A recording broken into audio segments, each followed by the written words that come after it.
How do I figure out who I am? The truth revealed. Excellent question which will challenge your beliefs when you are ready to fully investigate this. Just looking at who I am will be a necessary part of your journey.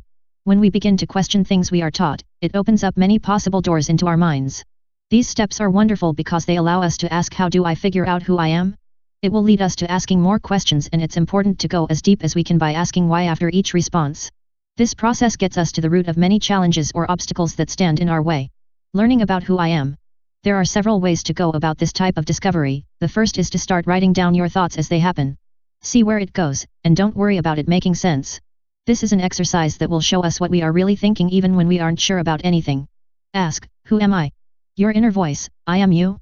Inner voice, I am everything, I am nothing. You, hi? Inner voice, I am all you know and all you don't, I am good and I am evil, I am eternal yet mortal, I am both the sky and the earth, I am memories and dreams, I am potential and doubt, I am saint and sinner, I am you, I am. Other than confusing us, this is a thought-provoking way to explore what we have asked, who am I? There is no answer because we are everything and we are nothing at the same time. Once we understand that we are capable of whatever we want, life is left in our own hands. We either do something or we don't, we pass or fail, we live or die, we eat or we starve, we jump or we squat, we sleep or we stay awake. Now don't get me wrong, but this may or may not be too much for us to understand. That is because we have to desire to really start to think about everything we have ever been taught. Do we really know right from wrong? You learn from experiences just as I do and everyone else. But what happens when we are taught the opposite of what is true? What is the meaning of truth? This comes down to what we believe. Meaning is behind the definitions, and these together shape our behaviors. When you get hungry, you probably don't worry much about eating a piece of fruit to satisfy your hunger. But as an infant you didn't even understand what hunger was. Instead you cried, because your body was in pain. Hunger pain to be exact. Now if you are all alone, would you live or die? As a baby with no movement, the chance to survive is zero. Because you know nothing, your instincts do you no good, since crying would probably just go unheard or another animal would hear your cries and either eat you or ignore you. Maybe you would be lucky and a mama wolf would somehow feel your distress and know to nurse you. Obviously if you were to die, story over and it wouldn't matter about right or wrong. But, if you grow up in the wolf's world, you would be taught quite differently than if you had been raised by a mother or a father. They would have shown you the differences between wrong and right. Let's imagine now that you learn everything about hunting from a wolf. Would you then understand what another person was? Would you know not to hurt them or kill and eat them? The wolves would probably teach you to fear other humans. What would happen to your social skills or social abilities? Do you think they would be there, or would you likely be shy and awkward and unable to fit in with other humans? You see, this is what happens in a way when we are raised to be fearful of other people.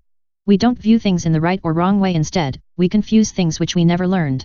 We continue down the road until somebody teaches us or we teach ourselves differently. When we just avoid everyone and everything, we are cursed to get worse.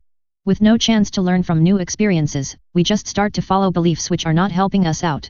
As you figure yourself out from the present, you will need to understand what makes us ourselves.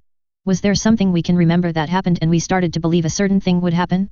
The only way we can change our behavior is to fully understand where they come from. This is what it takes to change, and this is what we have to figure out now if we have any desire to be more social. Thousands of questions we have to ask ourselves. Let's go back to the question of who am I? Can you see the connection between memories and experiences? When we form a belief about something, it's due to both. This is because we are taught to be something regardless of whether that something is true to what we want. This goes into the meaning we place on memories, experiences, lessons, rewards, punishments and results we have gotten. When we start to look over these, we can learn that none of them are what matters, because when we live in the present, we shape everything we think about.